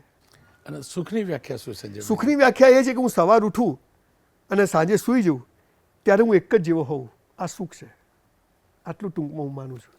મને સંજયભાઈ કોઈ એવું કહ્યું કે સંજયભાઈ દુનિયાના ગમે તે છેડામાં જાય, મુઠ્ઠી ભરેલી મગફળી તો લઈ જ જાય સાથે, અને મગફળી ખાય. શું કારણ? ફોફા ફોલો. હું ડેલી રાત્રે મગફળી ખાઉં છું. તમે ખબર નહીં ક્યાંથી શોધી લાયા. સિંગ એ મારી પ્રિય વસ્તુ છે, ખબર નહીં કેમ. પણ એ સિંગ ચણા નાનપણમાં ખૂબ ખાધા છે. ખિસ્સામાં બાએ ભરી આપતી, નાસ્તો તો હોય નહીં. જોડે ગોળ પણ ખાતા હશો? હા, એટલે એ એની આખી એક સેન્ટિમેન્ટ વેલ્યુ છે કે સિંગ ચણા ખાઈને મોટા થયા છે એવા દિવસો. એટલે આજે એ વસ્તુ પકડી રાખી છે કે ક્યારે બી જવું મારી ટ્રાવેલિંગમાં મારી બાસ્કેટમાં સિંગ ચણા હોય ને હોય. કોલેસ્ટ્રોલ ના થઈ જાય? દેશી ભાષામાં કહું તો ચરબીના વધારે ના. તમને કહું, તમને આ તમારા માધ્યમથી લોકોને કહું, સિંગ છે ને એના 2 ફાડિયા જ્યાં જોડાતા હોય ને તો એક દાણો હોય. એ દાણો તમે કાઢી નાખો ને તો 1 કિલો સિંગ ખાવ કશું ના થાય. પણ આપણે આખી સિંગ ખાઈ જઈએ છીએ. એટલે ફોતરા કાઢીને 2 સિંગની વચ્ચે એક દાણો હોય છે, એ દાણો તમે પાડી દો અને પછી 2 છાડિયા ખાઓ. હું 500 ગ્રામ સિંગ ખાઉં છું, કશું થતું નથી. 60ની ઉંમરે પણ સંજયભાઈમાં આ ઉર્જા કેમ, ક્યાંથી? ઉર્જા એટલા માટે છે કે નાનપણથી કસરત કરું છું, આજે પણ કરું છું. 1-1.5 કલાક ઘરે કસરત કરું છું. 2 જ રોટલી જમું છું બપોરે, સાંજે આટલી ખીચડી ખાઉં છું, બીજું કશું ખાતો નથી. ફ્રૂટ થોડું વધારે ખાઉં છું. અને સૌથી વધારે યુથ સાથે રહું છું. અને 15 દિવસ સ્કૂલ કોલેજોમાં જે બોલવા જવું છે એટલે મારો ઘડીઓ પાકો થાય છે. એટલે હું મજામાં રહું છું, બીજું કોઈ કારણ નથી. મારે હવે જે 25 વર્ષ સુધી આ જીવવું, 50 સુધી આ, 75 એમ, એ જે આશ્રમ હતો એ આજે મારો જે આશ્રમ છે સમાજ માટે કરવાનો છે. એટલે મારા પોતાના માટે મારે કશું કરવાનું છે નહીં. દીકરો ડાયો છે, એનું 2 ટાઈમ ફોડી લે છે ને મારે 2 ટાઈમ ખાવાની તકલીફ નથી. એટલે હવે સમાજ માટે કંઈક કરવું છે. એ એક ખુશીનો માહોલ જે મારી અંદર છે એ મને બિલકુલ તાજા રાખે છે. સંજયભાઈ જીમના વ્યવસાયમાં આવેલા, શું કારણ? જીમના તો એટલે કે હું બહુ નાનો હતો ત્યારે મારા ઘરની સામે એક વ્યાયામશાળા ચાલતી હતી. વિનુભાઈ LICમાં એમ પ્યુન હતા, પણ એને મારા જેવા 100 સંજય રાવલો તૈયાર કર્યા. LICમાં એક નાનકડું સાયકલ લઈને ફરવાનો માણસ, અને અમે દેશી મગદળિયા ફેરવીએ અને ઈંટો ઉપર દંડ મારીએ, એ કરવાવાળા માણસે મને જે કસરતથી ફાયદો સમજાયો, એ કરીને હું જ્યારથી પૈસા કમાવીને મેં પહેલાં જીમ કર્યા. અને મારા જીમમાં આજે નિયમ છે, જે રેગ્યુલર આવે એની હું ફી નથી લેતો, કેમ કે તને તારી પડી છે તો મને તારી પડી છે, કર કસરત. એટલે એ ભાવનાથી મેં જીમ આજે બી, અત્યારે બી અમદાવાદમાં હું અહીંયા નીચે જીમ ચલાવું છું. કમાતો નથી પણ ચલાવું છું મસ્ત. રેસ્ટોરન્ટના વ્યવસાયમાં કેવી રીતે? બધાને ખ્યાલ છે, when I was in college I was literally waiter in a hotel. 3 વર્ષ વેઇટરનું કામ કર્યું. અને એ વખતે બહુ વેદના હતી કે સાલું આપણે બ્રાહ્મણ થઈને નાચતમાં માનતો નથી, પણ એ વખત થોડી સમજ નથી એટલે માનતો હતો કે બ્રાહ્મણ થઈને હાલું વેઇટરનું કામ કરવાનું, આ ચાદરો બદલવાની, લોકોની બેગો નીચેથી 3જા માળે ઉપાડી લઈ જવાની. તો એક હતું કે જીવનમાં કોઈક વાર આપણે કંઈક સાલું કરવું તો છે. અને એના પરિણામ સ્વરૂપે મેં પાલનપુરમાં પહેલાં હોટલ બિલીપત્ર કરી, પછી એ વેચી, પછી હોટલ ટ્રેઝર કરી, એ પણ મેં વેચી. પછી હું અમદાવાદ આવ્યો અને અત્યારે સિંધુ ભવન રોડ પર કેસ ચારકોલ અને કેસ વરંડા 2 સરસ મજાની રેસ્ટોરન્ટ. આવજો, તમે આવ્યા નથી ખાસ જમવા ફેમિલી સાથે. સંજયભાઈ, થોડીક અંગત વાતો પણ જાણી લો. સંજયભાઈના જીવન ઉપર કોઈ વ્યક્તિનો પ્રભાવ હોય સૌથી વધુ તો કોનો? સરદાર પટેલનો. મેં એમને ખૂબ વાંચ્યા, એમના બધા પિક્ચરો, નાટકો જોયા, એમના પત્રો વાંચ્યા, મણિબેન વિશે જાણ્યું, એમના પરિવાર વિશે વાંચ્યું, એમના ઘર કરમસદ અને ત્યાં જઈ આવ્યો, બધે જઈ આવ્યો. અને એ ગાંધીની એટનબરો ફિલ્મ જોઉં તો હું જોઉં ગાંધીને નહીં, પણ હું પટેલને જ જોઉં કે આ કયો માણસ હતો. અને એટલે પટેલની મારા જીવન પર સોશિયલ રિફોર્મ કરવાની જો વાત હોય તો એની મારી પર જબરજસ્ત અસર છે, અને સ્પિરિચ્યુઅલ વાત હોય તો ઓશોની અસર છે. સંજયભાઈના જીવનમાં પત્નીનું શું સ્થાન? પત્નીનું તો જોરદાર સ્થાન હોય જ કે સવાર પડીએ ને શું કરવું ખબર પડે નહીં. મેં કોઈ દિવસ ગ્લાસ ભર્યો નથી જાતે પાણીનો, જ્યાંથી સમજણો થયો. પણ લગ્ન એટલે કોને કહેવાય એ મેં મારા જીવનમાં અનુભવ કર્યું કે કદાચ મારી પત્ની હાલ જે છે એ ના હોત તો હું અહીંયા ના હોત, એટલું ચોક્કસ કહું. કે બહુ ખરાબ ફેઝમાંથી 100 રૂપિયા ના હોય, હોસ્પિટલ જવાના પૈસા ના હોય, ચેકો 100 રિટર્ન જતા હોય, દાગીના બધા વેચી મારી, આવો સમય હોય ને ત્યારે પણ એ છોકરી આપણી જોડે ઊભી હોય કે સંજય કંઈક કરશું. ઘરે લોકો બબાલો કરવા આવે તો એની જોડે ઝઘડા કરે કે ભાઈ આપી દઈશું, ભાઈ થોડો ટાઈમ લાગશે, બહુ મોટું નુકસાન થયું છે. તો હું માનું છું કે એ લગ્ન જીવન સફળ છે કે જ્યારે તમારી પત્ની ખરાબ સમયમાં બી તમારી સાથે ઊભી હોય. That's all. તમારી એક વાત મને વધુ સ્પર્શી ગઈ, મેં તમને સાંભળ્યા, એમાં પણ વાત કરતાં કરતાં પણ એ શબ્દો નીકળે. મારી 4 દીકરીઓ, કદાચ કોઈ વાત એમ કહે કે મારી 2 દીકરી 2 ભત્રીજીઓ, 1 દીકરો. શું કારણ અંદરથી આ શબ્દ નીકળે મારી 4 દીકરીઓ? શું કારણ? ભત્રીજી શબ્દ ન નીકળ્યો, દીકરી જ નીકળે. મારા બાપુજીને 7 ભાઈઓ. મારા બાપુજી ગુજરી ગયા ત્યારે મારા ભાઈએ લવ મેરેજ કરેલા, અમારા સમાજની દીકરી હતી અને કર્યા, અને પછી મારા લગ્ન બાકી હતા. એટલે મારો ભાઈ, મારા ભાભી ને હું અને મારા બાપુજી અમે સાથે જ રહેતા. પછી મારા લગ્ન થયા. એમ કરતાં પહેલાં ભાઈને દીકરી આવી તો એક જ મારી પાસે સાયકલ, એટલે સાયકલ પર તમને ખ્યાલ હોય તો સ્ટિયરિંગ પર એક સીટ ફસાવાની ને એમાં 2 પગ લટકતા રાખીને દીકરીને બેસાડી આખા પાર્લરમાં ફેરવતો. એનું નામ સપના, પણ એમ ટીની કહું છું. પછી એની મારી દીકરી આવી, પછી એને દીકરી આવી. તો અમારા ઘરમાં અમારા બંને ભાઈઓના બાળકો સાથે 6 મોટા થયા. અને પછી શૈલેષ ગુજરી ગયો 2001માં, જ્યારે મોટી દીકરી 10માં હતી, નાની દીકરી 7માં હતી, ને એનો દીકરો હજી 1.5-2 વર્ષનો હતો. અને મારી દીકરીઓ બી પેરેલલ ચાલતી હતી. એટલે પહેલાં તો એ જ ખબર ના પડી કે મારી દીકરી કઈ છે ને ભાઈની કઈ દીકરી છે. અને એ મારી સૌથી મોટી તાકાત બની ખરાબ સમયમાં કે દીકરીઓ સાંજે એટલે આમ મોઢું જોઈને ઊભી હોય, આપણે બી અમને જોયું કે આમના માટે કંઈક કરવું પડશે. એટલે મને કોઈ દિવસ, મેં મારા ભાઈની મારી દીકરી સાથે જ પરણાઈ, બાલારામ રિઝોર્ટમાં લગ્ન કર્યા, મસ્ત લગ્ન કર્યા. એના પહેલાં મોટી દીકરીના લગ્ન કર્યા તો મસ્ત લગ્ન કર્યા. એટલે બધું સરસ જ કર્યું. એટલે મને કોઈ દિવસ એવું લાગ્યું જ નથી. ને બીજું, રોનકભાઈ, તમારા માધ્યમથી હું કહું છું કે આજે બી હું હું જ્યારે કાલે ભગવાન પૈસા કેટલા આપશે તો ખબર નથી ક્યારે શું થશે, પણ આજે મારી 4 દીકરીઓ અને મારી 2 બહેનો, 6નો હું ભાગ રાખું છું કે દીકરીઓથી જ આપણે ઉજળા છીએ. થપ્પા મારીને જતી રહે છે તો કહે છે કે લે તારું બધું છોડ્યું, પણ એ આપણી ખાનદાની કે છોડ્યું નથી, તારું મળી જશે યોગ્ય સમયે. એટલે દીકરીઓના નસીબે આજે હું અહીં પહોંચ્યો છું. એટલે મને એમ થાય કે 4 દીકરીમાંથી કોના નસીબે આપણે કમાઈએ છીએ ખબર નહીં, એટલે આપણી 4 દીકરીઓ જ છે. સંજયભાઈ, આપણે જૂનવાણી વિચારોની ટીકા બહુ કરતા હોય, આપણે જે વાત તેના પરિપ્રેક્ષમાં આગળ વધારું. તમને લાગે છે કે આપણા બાપદાદાની જે સિસ્ટમ હતી કે દીકરીને પરણાવી, દહેજની ફેવર નથી કરતો, પણ દીકરીને કંઈક આપીએ, આણું કરીએ એટલે કંઈક આપીએ, મામેરું કરીએ એટલે કંઈક આપીએ, તમને લાગે છે કદાચ એ પ્રથા હાલ કાનૂન થકી જે બનેલી પ્રથા છે એના કરતાં પણ આગળ હતી કે પછી એ ખોટી હતી, એનું અનુકરણ ખોટું છે? આપ કઈ રીતે બોલો છો? હું તો માનું છું કે દીકરીઓને તો દીકરાથી વધારે આપવું જ જોઈએ.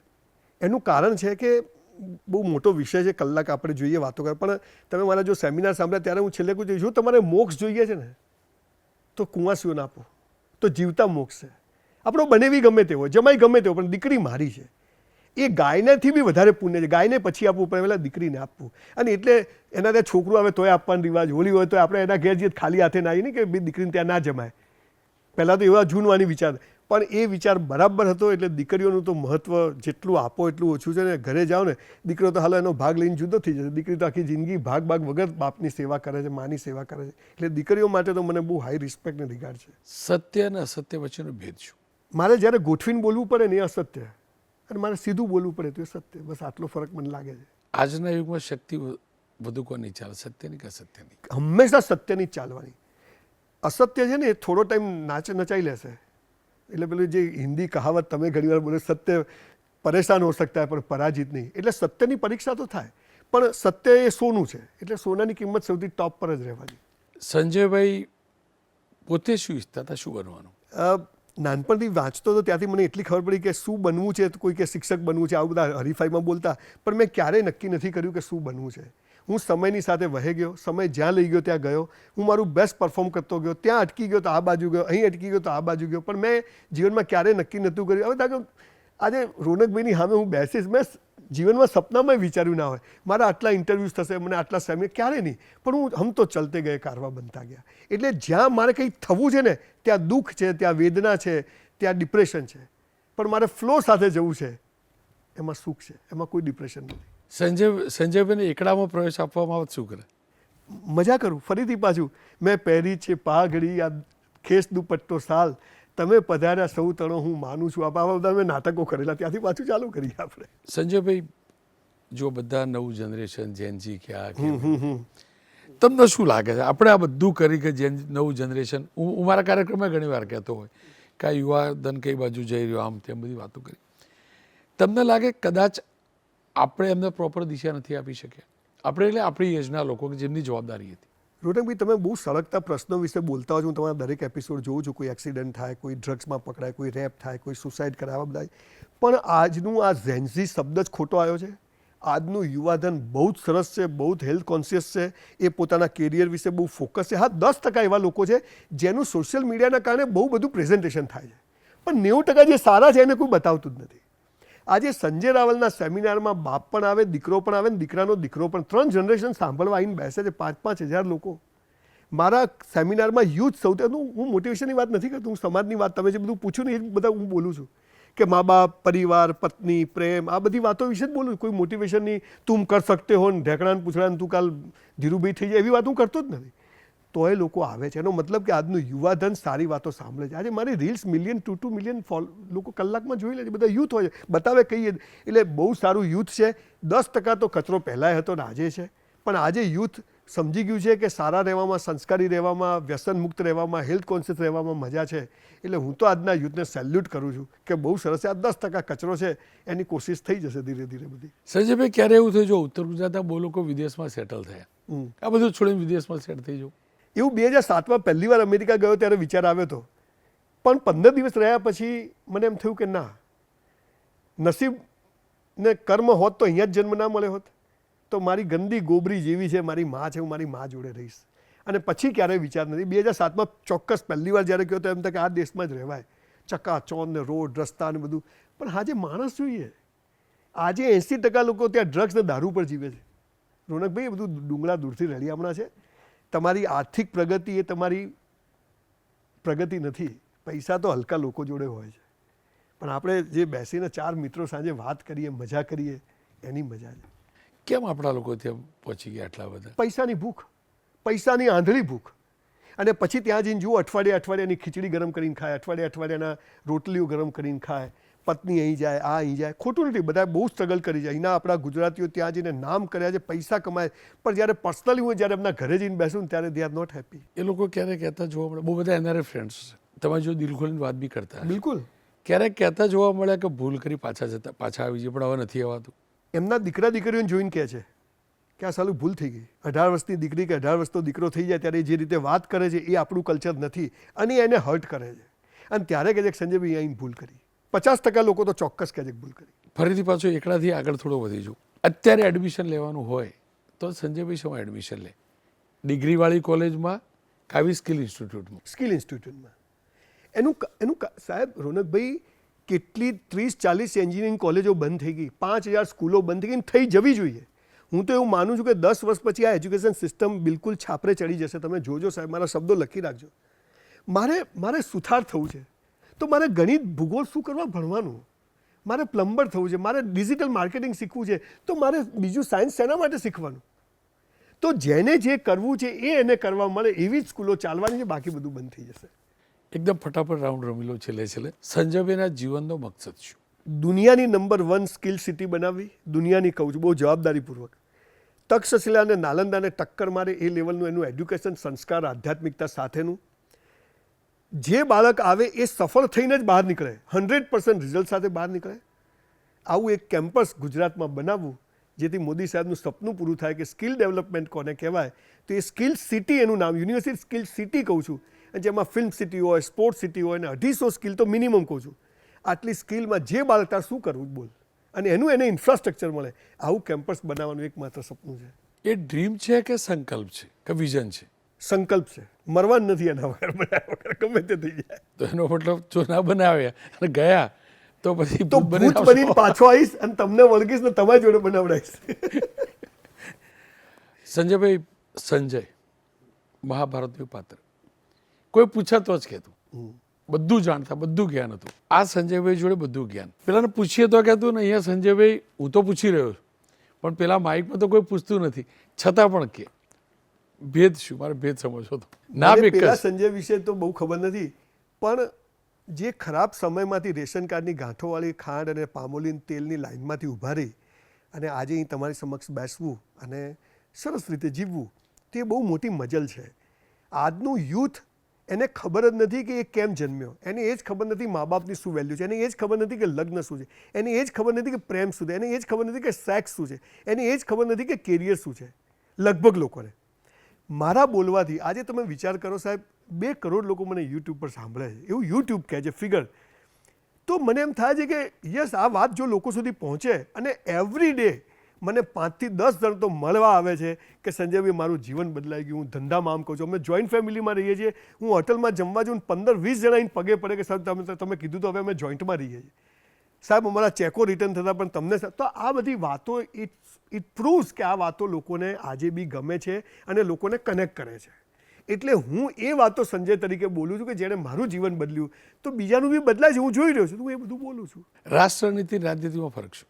આમ તો બંને એક જ સિક્કાની 2 બાજુ છે, પણ આજે બંને અલગ થઈ ગયું છે. અત્યારે રાષ્ટ્રનીતિ તો ખબર નથી કે ક્યાં ખોવાઈ ગઈ છે, પણ યસ, આ દેશમાં રહીએ છીએ અને આ દેશ વિશે જ વિચારીને આ દેશથી ઉપર કશું નથી, રાષ્ટ્ર સર્વોપરી છે, એ ભાવના લોકોમાં પેદા કરવી પડશે, જે ક્યાંક થોડીક ઉણપ લાગે છે.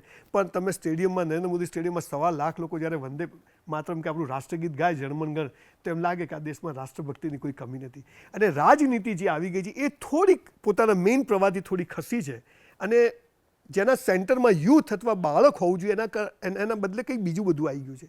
એટલે રાજનીતિ થોડી જુદી પડી ગઈ એવું લાગે છે. ફરી એકવાર કોઈ રાષ્ટ્રીય પાર્ટી ટિકિટ આપે હા, કે સંજયભાઈ લડી લો પાલનપુરથી, તો હું પહેલી શરત મૂકું કે મને એડ્યુકેશન મિનિસ્ટર કે સ્કિલ મિનિસ્ટર બનાવશો તો લડું, અને એમાં મને ફ્રી હેન્ડ હોવું જોઈએ કે હું કહું એમ જ કામ થાય તો કરું, બાકી તો કંઈ મતલબ નથી.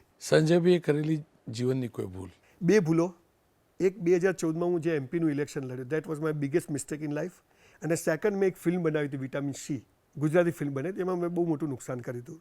એટલે હંમેશા લોકો જ્યારે મને પૂછે ત્યારે હું કહું કે આ 2 મારા જીવનની સૌથી મોટી ભૂલો. ભવિષ્યમાં કોઈ પિક્ચર બનાવશો, ભૂલ રિપીટ કરીને એમાં સુધારો પણ તો કરી શકાય ને? હું 2 ફિલ્મો બનાવવાનો છું, નક્કી છે એ પણ, અને બંનેની સ્ક્રિપ્ટ પણ તૈયાર છે. અને એ ફિલ્મો બંને મોટિવેશન ઉપર છે કે આજના યુથને શું જોઈએ છે. સનાતન કલ્ચરમાંથી એક સામાન્ય માણસ જીવનનું કેરિયર કેવી રીતે બનાવી શકે એની ઉપર એક ફિલ્મ છે. અને એક મારા જેવો ગાડો માણસ પાલનપુર જેવા નાના ગામડામાં, પાલનપુરની પાસે વગદા ગામ છે બનાસડેરીની પાછળ, હું મૂળ વગદાનો છું, ભેંસો ચરાઈ છે, પાણત કર્યું છે, પૂંજા ફેંદ્યા છે ખેતરમાં, હળ ચલાવ્યો છે, બધું કર્યું છે, ત્યાંથી અહીં પહોંચ્યા છીએ. તો એવી એક વાર્તા હોય કે જેનાથી એક સામાન્ય માણસને મોટિવેશન, આવી 2 પિક્ચર બનાવવાનું. તમે આ શબ્દ કેમ વાપરો, મારા જેવો ગાંડો માણસ? ગાણા જ કહેવાય ને કે હવે આપણે બધું જે કર્યું આજે બી લોકો કહે છે કે શું સંજય હવાર પડે બોલ કરે છે. હવે એને ખબર નથી કે હું કેટલા બધાના જીવનને અસર કરી જોઉં છું. તું તારા ઘરમાં બૈરા માટે 5 મિનિટ નથી આપતો, મા બાપને નથી આપતો, હું સમાજ માટે આટલા કલાક આપું, તારા ભેજામાં નહીં ઉતરે. એટલે આપણે ગાણા જ છીએ. નહીં તો એ બોલવાવાળો ગાંડો કે આપણે ગાંડા? આપણે જ ગાણા, એ તો ડાયો છે બિચારો. સંજયભાઈ, તમે ભૂલતો કહી, તમે કરેલું એવું પુણ્યનું કાર્ય જેનાથી તમને આત્મસંતોષ હોય કે મેં આ કાર્ય કર્યું ને એનો મને સંતોષ છે. આજ સુધી કરેલા મારા તમામ સેમિનાર, હું માનું છું કે ન ભૂતો ન ભવિષ્ય, હું મારું આ જીવનનું સૌથી મોટી, જુઓ ઘણું કે લોકોએ મને બોલાવ્યો, હું ત્યાં જઈને જે બોલ્યો, અને બોલ્યા પછી લોકોએ સ્ટેન્ડિંગ ઓવેશન આપ્યા, લોકોએ કાગળો લખ્યા, લોકોએ મેસેજો કર્યા, લોકો પગે પડ્યા, બહુ નમ્રતાથી કહું છું. પણ આ બધું જે કર્યું એ મારા જીવનનું એક અદ્ભુત કામ ઈશ્વરે મારી જોડે કરાયું. કોઈ વ્યક્તિ આવીને મળી ગયો ખરો વર્ષો પહેલાં તમને સાંભળ્યા હોય, એનું જીવન બદલાવ્યું પછી મળવા? હજારો લોકો, એવરેજ રોજના 2 લોકો, કાગળો, પત્રો, મેસેજો, મેલ્સ પર, કઈ limit, sky is the limit. એના એ જ શબ્દને હું પકડું, કદાચ સંજયભાઈ શિક્ષક હોત, બ્લેકબોર્ડ ઉપર આ જ બધું લખતા હોત, કારણ કે બીજું લખવાનો સમય પણ ના હોત, ઓછા દિવસ ભણાવવાના મળતા હોય, સિલેબસ પૂરો કરવાનો હોત, તો તમે મારું જીવન બદલી શકતે કોઈનું? ચોક્કસ. તમને રોનકભાઈ નવાઈ લાગશે, હું 5 સપ્ટેમ્બરે જન્મ્યો છું, મારો ટીચર્સ ડે છે, મારી બર્થડે, પણ નાક પાંચમ હતી, એટલે જબાન બહુ ખરાબ, પાલનપુરના ચંદ્રકાંત બક્ષીના. પણ જ્યારે પણ સ્કૂલમાં પૂછવામાં કે કોલેજમાં આવતું તું મોટો થઈને શું બને, ત્યારે હું એક જ વાત કરતો કે હું શિક્ષક બનીશ. કે હું જે શિક્ષકો જોડે તૈયાર, મારા જીવનમાં મારા મા બાપ પછી શિક્ષકોની સૌથી મોટી અસર છે. એ પ્રોફેસર આસિફ ભટ્ટ, એ પ્રોફેસર MV હાથી, એ અમારા ગામી સાહેબ, એ અમારા શંકરભાઈ પટેલ સાહેબ, એ અમારા દોશી સાહેબ જેને સંસ્કૃત શીખવાડ્યું આની આમ નથી તામ તું તામ અંતું, એ બાલ મંદિરમાં અમારા સૂર્યાબેન કે અમારા પરથીભાઈ, આ બધા શિક્ષકોને જોઈને મેં કીધું શિક્ષક કેટલો મસ્ત માણસ છે. વરસાદ પડતો શિક્ષક જતો ને એમ કે તું સાયકલ પર બેસી જાય, આવો શિક્ષક સ્કૂલમાં લઈ આવે આપણને. આ શિક્ષકો જોઈને મને તો હંમેશા થતું કે મારે શિક્ષક બનવું છે અને આવતા જન્મમાં બી જો ભગવાન જન્મ આપે ને તો માસ્તર બનાવે એવું પ્રાર્થના કરું છું. માસ્તરનો માર પડેલો? કેટલી વાર અઢળક, પણ ઘરે આવીને કોઈ દિવસ કીધું નથી. હા, એક શિક્ષકે બહુ માર્યો તો ઘરે આવીને કીધું હતું, બાકી માર તો ખૂબ ખાધી. માર ખાધી એટલે જ બેઠો છું. માનો માર પડેલો? માનો તો બાપા હજી બી ખાલી મારતી વાગી જૂતું છૂટું મારે. કેટલું વાત્સલ્ય હોય મારું? સખત. કાલે અમે લોકો મરતોલી અને વરાણા ગયા હતા દર્શન કરવા, તો એની એક જ અભી તે જમ્યું, બીજી કોઈ વાય ને તે જમ્યું, તું કેમ થોડો આમ ચાલતો પગે કંઈ તકલીફ છે? એટલે આ એક જ વ્યક્તિ એવી છે દુનિયામાં માં, જે તમે 80 વર્ષના બી થઈ જાઓ કે 50 વર્ષના થઈ જાઓ તો એને તમારી તકલીફો દેખાય છે અને એ તકલીફ તમને યાદ કરાવે છે કે મારો છોકરો દુઃખી ના થાય. એટલે હું મારા તમામ પ્રોગ્રામમાં કહું છું કે એક મા બાપ જ એવા છે કે જે ચાહે છે કે મારો છોકરો પ્રગતિ કરે, બાકી સાલું આ દુનિયામાં કોઈ ચાહતું નથી કે તમારી પ્રગતિ થાય. સંજયભાઈ, આપ વ્યવસાયમાં પણ છો અને સ્વાભાવિક જ લોકો એમ કે ધંધામાં એટલે થોડું ખોટું કરવું પડે, તમે શું માનો છો? ખોટાની વ્યાખ્યા મને ખબર નથી, પણ હું એટલું ચોક્કસ માનું કે જે દરવાજો ખુલે નહીં ને તોડી નાખવો, આમાં બધું આવી ગયું. રહી વાત કરપ્શનની, તો જીવનમાં કરપ્શન કર્યું નથી. જેને પૈસા આપીને કામ કરવાના એટલે બહુ સહન કરવું પડે છે, પણ એવું જલ્દી કરીને ફાયદો શું છે? એટલે હું એવું કોશિશ કરું છું કે હું ખોટું કરવાથી બચું. પણ એઝ એ લાર્જ કૃષ્ણ ભગવાનનો એક ડાયલોગ છે કે ધર્મની સ્થાપના કરવા અધર્મ કરવો પડે તો બી કરવો, એટલે ક્યાંક એવો અધર્મ કરી લેવું છું. સંજયભાઈએ નક્કી કર્યું હોય કે જીવનમાં કોઈ પણ હિસાબે આ કાર્ય નહીં કરું, તો એવું તો નક્કી તો નથી કરી શક્યો અત્યાર સુધી. એટલે એમ બધું કદાચ બધે કોમ્પ્રોમાઇઝ કરવું પડે, કોઈ એ સ્ટેજ આવતું, પણ આ પ્રકારનું કોમ્પ્રોમાઇઝ તો નહીં જ કરું. એવું કંઈ બહુ એક્ઝેક્ટ તો યાદ નથી આવતું, પણ કે કોમ્પ્રોમાઇઝ નહીં કરું, પણ જેને મારો આત્મા મારો ડંખે મને રાત્રે ઊંઘ ના આવે એ કર્યા પછી એવું કામ નહીં કરવું, એટલું ચોક્કસ છે. એક છેલ્લો સવાલ, સંજયભાઈએ ખુદ જાતે એકડો ઘૂંટ્યો, બહુ લોકોને એકડા ઘૂંટાવે બી ખરા જીવનના એકડા. સ્વની ડેફિનેશન, સ્વની વ્યાખ્યા, એટલે કે સંપૂર્ણની વ્યાખ્યા સંજયભાઈના હિસાબથી શું? મારો પરિવાર મારી સાથે હોય, આંગળીને વઢે ગણા એટલા મિત્રો હોય અંગત. 9:30 વાગે ઊંઘાઈ જાય. રોનકભાઈ આજે હું 9:30 સૂઈ જાઉં છું, ટીવી ચાલતું હોય, બધા બેઠા હોય, ગેસ્ટ બેઠા તો સૂઈ જાઉં છું. અને સમાજ માટે કંઈક કરવાની તમારી તીવ્ર જીજીવિષા, મરો ત્યાં સુધી મરે નહીં, આમાં બધું આવી ગયું. સંજયભાઈ, તો ખૂબ ખૂબ આભાર. બહુ જ મજા આવી રોનકભાઈ તમારી જોડે વાત કરવાની. Thank you sir.